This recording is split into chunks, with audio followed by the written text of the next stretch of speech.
Hello dear students, this is Dr. Pooja Gupta. Welcome to Physics Technical Classes. Today we start a new chapter of physics, relativity. Relativity is the most important part of the BTech first year students. First of all, I want to tell you what is the meaning of relativity and where we apply the relativity. And what is the meaning of relativity.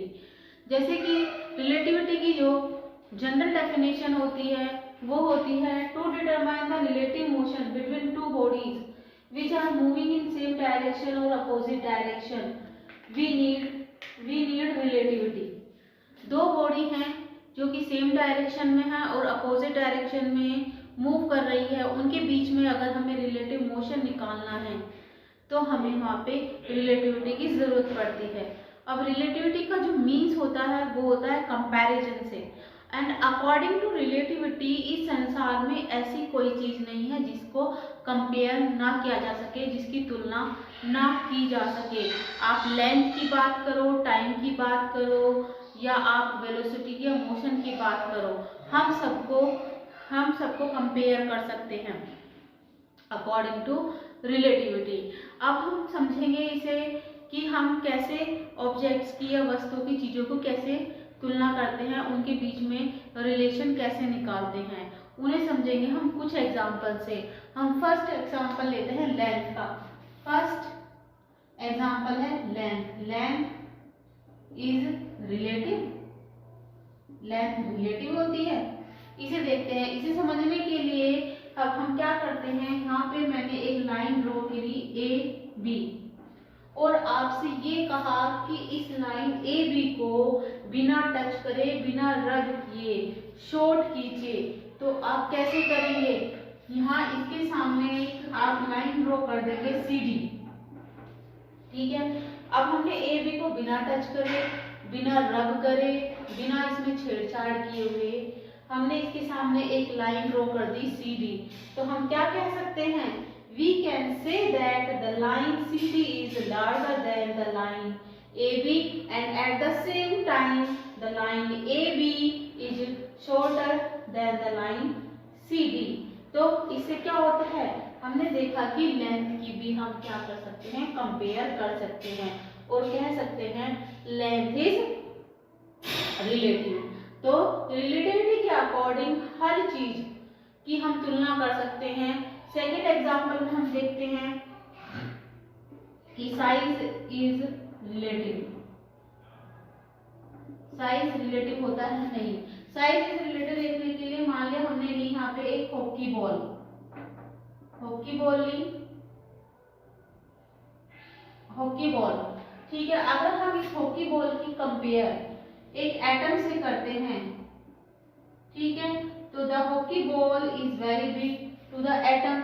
और अगर हम hockey ball की compare एक अर्थ से करते हैं तो earth is very larger than the hockey ball and the atom at the same time the atom is very small to the hockey ball and hockey ball is a very small to the earth. तो हम क्या कह सकते हैं, हम कह सकते हैं कि साइज इज रिलेटिव। साइज को भी हम कंपेयर कर सकते हैं। तो इस संसार में ऐसी कोई चीज नहीं है जो निश्चित हो।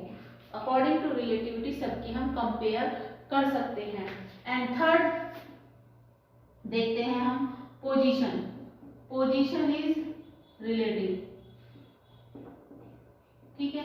पोजीशन इज रिलेटिव के लिए हम क्या करते हैं, मान लिया हमने एक एग्जांपल लिया, दो फ्रेंड है।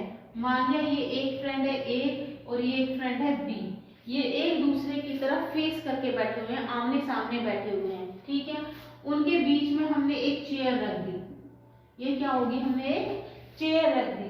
तो अगर हम कहें तो ए जो है, ये चेयर जो है वो ए के लेफ्ट साइड में होगी और जो बी है ये चेयर उसके राइट साइड में होगी। ठीक है।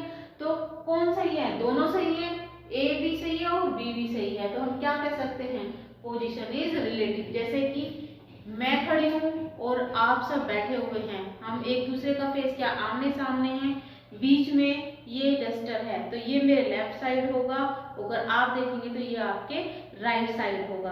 तो इसकी जो पोजीशन हो रही है वो क्या हो रही है, चेंज हो रही है पर्सन टू पर्सन। तो हम क्या कह सकते हैं, position position is relative, position की भी हम कंपेयर कर सकते हैं। यह डिपेंड करती है लोकेशन पर कि ये किस लोकेशन पर है। ठीक है, अब फॉर एग्जांपल हम देखते हैं वेलोसिटी। वेलोसिटी इज रिलेटिव और नोट।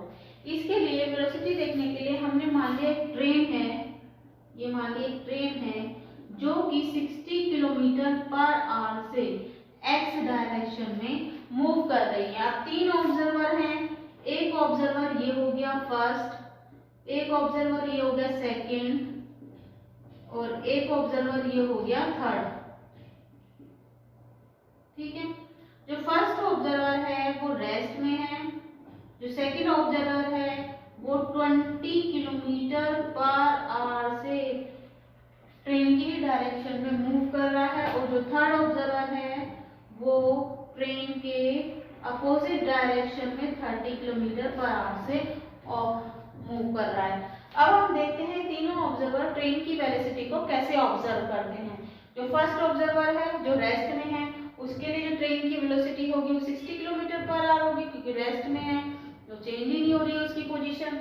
जो सेकंड है वो 20 किलोमीटर पर आवर से ट्रेन की ही डायरेक्शन में मूव कर रहा है, तो उसे ट्रेन की जो स्पीड है, पोजीशन चेंज हो रही है, वो कम होती हुई दिखाई देगी, तो उसके लिए जो ट्रेन की स्पीड है वो 40 किलोमीटर पर आवर हो जाएगी। अब थर्ड ऑब्जर्वर है वो 30 किलोमीटर पर आवर से ट्रेन की अपोजिट डायरेक्शन में मूव कर रहा है, तो उसके लिए ट्रेन की जो स्पीड है वो बढ़ जाएगी, उसे बढ़ती हुई दिखाई देगी क्योंकि उसकी पोजीशन चेंज हो रही है, वो उससे पोजीशन चेंज हो रही है, अपोजिट डायरेक्शन में है।